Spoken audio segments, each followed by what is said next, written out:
And now it's time to present the first award of the evening. To tell you a bit more about it, about this man rather, CADCA found some archival footage of his remarks at one of the first president's Drug Advisory Council National Leadership Forums.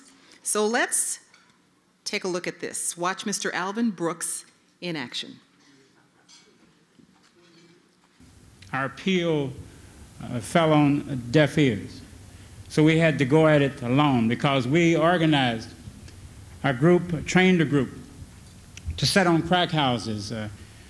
We researched the real estate records.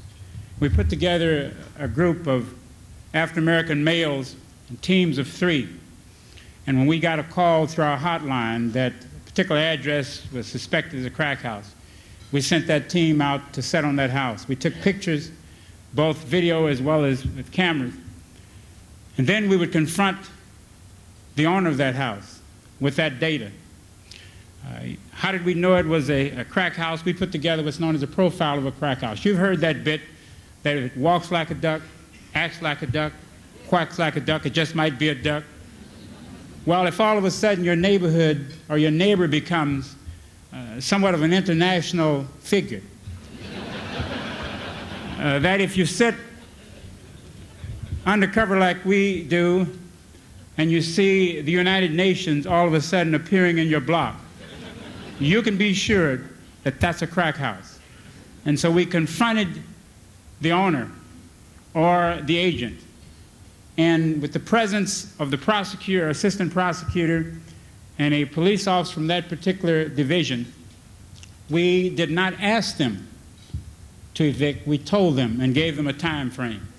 We've closed over 200 crack houses that way. And in no time has the owner brought a lawyer with him, although we invited him to do so. At no time have they threatened to take us to court. I'm a member of ACLU, and my friends in ACLU said, Al, it sounds like you are infringing upon civil rights, and I corrected my friends and said, it's not a matter of civil rights, it's a matter of human wrongs.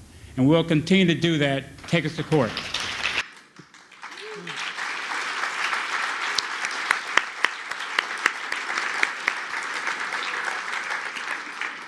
And now for our awards presentation, please welcome back to the stage General Dean. And joining him is Geraldine Simpson-Jordan, past president and CEO of San Bernardino Communities Against Drugs, a 20-year veteran of the CADCA board, and the current board vice chair for coalition relations.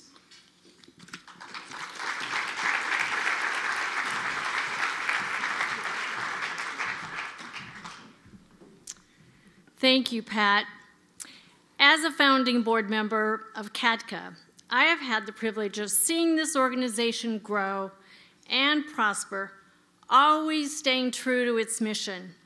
I've also met some amazing people in my years on this board, and tonight I'm really excited to meet these young people and those 2 young men up here. Oh my goodness, incredible. But it really gives me a pleasure to join on stage tonight with General Dean to give this great award to our friend, Mr. Al Brooks, the Lifetime Achievement Award, who has been an incredible public servant and founding board member whose life's work we honor today. I first met Al Brooks when we were both appointed to President George H. Bush's Drug Advisory Council in 1989. We were both from the Midwest. I'm this small, white, blonde woman from a small town in Nebraska by way of Southern California. And here's this inner-city African-American police officer and founder of Kansas City's ad hoc group against crime. We came from 2 different worlds, but we were both committed to reducing and preventing the scourge of drug abuse. When I met Al Brooks, there was an instant bond. We talked, we shared stories from each of our communities. Some were wrenching, but others inspiring. I have been blessed that our connection has never wavered. Every board meeting and every one of these past 23 years that we have served together has increased my respect, admiration and affection for you, Al. What strikes me most about Al is how everything he does embodies his life's credo. In his own words, quote, "There are two things we are put in this world to do. They are to serve our Creator and to serve each other," end of quote. And I have never met anyone who embodies this heartfelt, simple, almost biblical mission better than my dear friend Al. Al has a unique and disarming communication style. He can bring groups together with his calm, quiet intelligence and irresistible integrity. He is the epitome of poise. No matter what the context or the conflict, Al is a peacemaker for gang members, a tough love advocate for troubled youth, a compassionate counselor, and an unyielding champion for education as a solution to the problem. Everyone in Kansas City knows Al Brooks, reveres Al Brooks, and many consider him a personal friend. When my brother-in-law from Kansas City and his wife came to California to visit us, I asked them, "Do you know Al Brooks?" And they said, "Of course I know Al Brooks." They not only knew him, but they had had Al at their home as a dinner guest. Small world. Serving on the CADCA board with Al has been enlightening and inspiring. The indispensable element that Al has brought to our board and our entire organization is reality testing. When we talk policy, strategy, finances, politics, staffing, and national and international issues, Al, with his unfailing politeness and mesmerizing equanimity, will remind us about that 14-year-old boy who overdosed in the alley, the abused 11-year-old girl of addicted parents, the pregnant 15-year-old on crack dropping out of school, and the murdered kid around the corner. Al quietly centers us. He brings chills to our spines and makes us all sit up straight. Al, you have been our conscience on the ground, the spirits in our hearts, and the vision in our minds.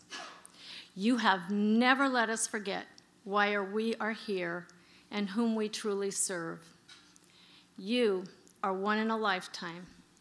Thank you, Al, and we love you. And please join us on stage for this award.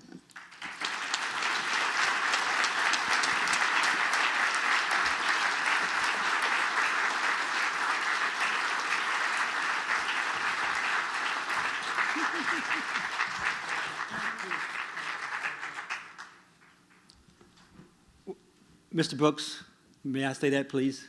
Oh, yes. It's a pleasure, my pleasure, on behalf of the CADCA's Board of Directors and all of the members, all of the staff, and all of those that you've touched. And I want to personally thank you for the mentorship that you've given me over the last 14 years to give you this Lifetime Achievement Award.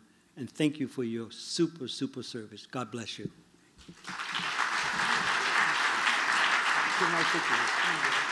Oh, you getting me center. You getting me center. We gotta move over some.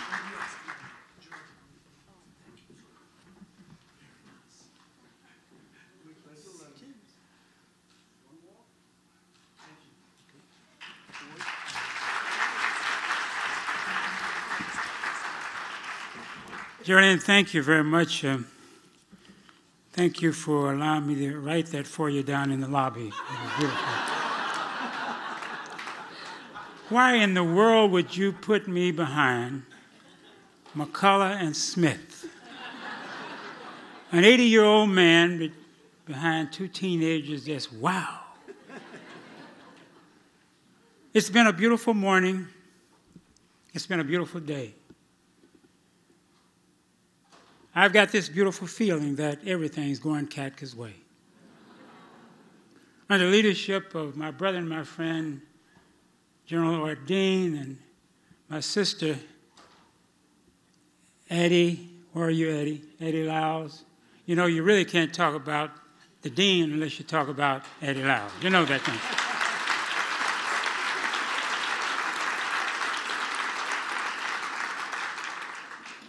To Geraldine, thank you so very much, and to this great board and to this great staff that General Dean has been able to assemble to serve this nation and beyond the continental boundaries of these United States.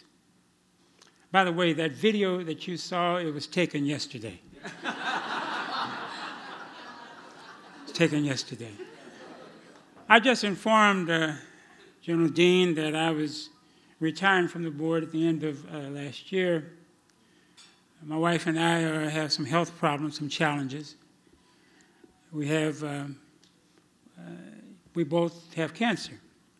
And she accuses me of giving it to her, and I accuse her of giving it to me. After 62 years of marriage and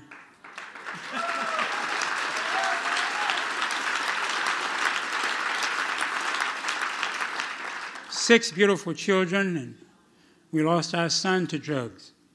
After the service, he came home with his veins full of drugs and never really got his life together. Went into a coma on his 52nd birthday and never survived it.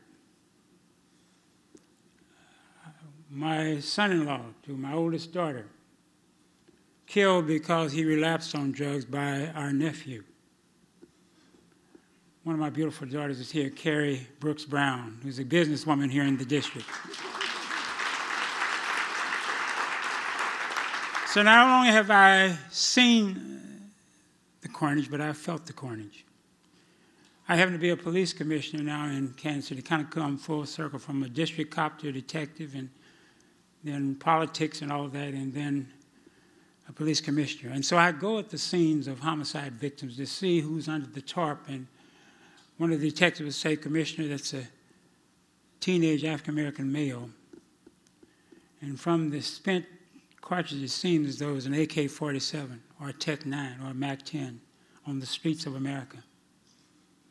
We've got a problem. CADCA is solving some of those issues that bring about those kinds of problems. They need your support all the way. And anytime you deal with young folks, and there are those that say that our young folks are the leaders of tomorrow. McCullough and Smith are leaders of today.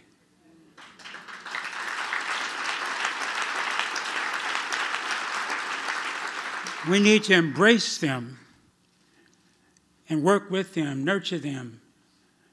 They have enough styling and profiling. They have enough role models. They need role models. That's what it's all about. And what we're talking about comes in all colors and all genders and all ethnicities, and it crosses all kinds of lines. And drugs and violence has no margin, no line of north and south, or east and west, the state line or the county line or the city limits. It affects all of us. And nothing's more disturbing and bring about tears in your eyes to have young folks who come to you and say, "I got a drug problem," and find out that the person was an A student until crack or sherm or water. And some of them, I'm not talking about the H2O, I'm talking about the street term for PCP, sherm and water. And they're hooked on it and crack. We have got a lot to do. The federal government can't do it all, but it's got a responsibility. And we as people, whether we're Democrats or Republicans or vegetarians, we've got a job ahead of us. I would hope that you'd continue to work with General Dean and his staff and this board to expand the influence of coalitions around this nation. Charity begins at home, And I understand that we are now in some 17 countries, I think I heard General Dean say. But we got a lot to do right here. And finally, I can remember when President Bush gave all of us a little pep talk. And I figured, I said, well, you know, I don't know how many Republicans, how many Democrats on this group, but maybe this little black boy from Kansas City, born in North Little Rock, Arkansas, to teenage parents and adopted by the Brookses might just get what's going on right now. And as left-handed he was saying we got to, you know, what do we got to do about drugs? And I said to the president, I said, Mr. President, I understand what you're saying. I want to be a part of this team. But we will never stop drugs until we stop the usage of drugs. And he thanked me, and I served my term out well. No expulsion or anything for saying that. But that's the way it is, my friends. That's the way it is. We are a free nation, the greatest nation in the world. But 90% of the illicit drugs comes into this nation. 90% of the illicit drugs come into this nation because we want to feel good instantly. There are other ways to bring up our children and to live in our neighborhoods and make them viable and loving and caring. And it has to be without drugs, crime, and violence. General Dean, and to this board, and Jerry Lynn, to the staff, and to you, my brothers and sisters, I appreciate this award. It's humbling, and I'm certainly honored. But the fight is far from being over. In fact, in some respects, it's just starting, because drugs and crime and violence has become generational. It's in our families, and most of us have alcoholics or some kind of a substance abuse in our families. And let's pray to God that it will just continue. Let me just close with the Langston Hughes poem that I often close with. African-American poet Langston Hughes. Langston Hughes says, there's a dream in the land with his back against the wall, but muddled named and strained this dream is sometimes called. There are those that claim this dream for theirs alone, a sin for which we know they must atone. Unless this dream is shared in common like sunlight and like air, this dream will die for lack of substance anywhere. This dream knows no frontier or race. It knows no class or race. But this dream cannot be held secure in any one locked place. But today, he would say that this dream has been bowed with his back against the wall. But to save the dream for one, it must be saved for all. God bless you. Have a great evening. God bless you. God bless you. Come on, Jerry. We got one more award to get to you. Look at this. This is from the... Come on, Jerry. Come here. Come on. Don't make it look bad. I want to give you this on behalf of the board as well. Okay? Thank you so much. Look at this. Thank you. God bless you. God bless you. We'll get this. Go ahead.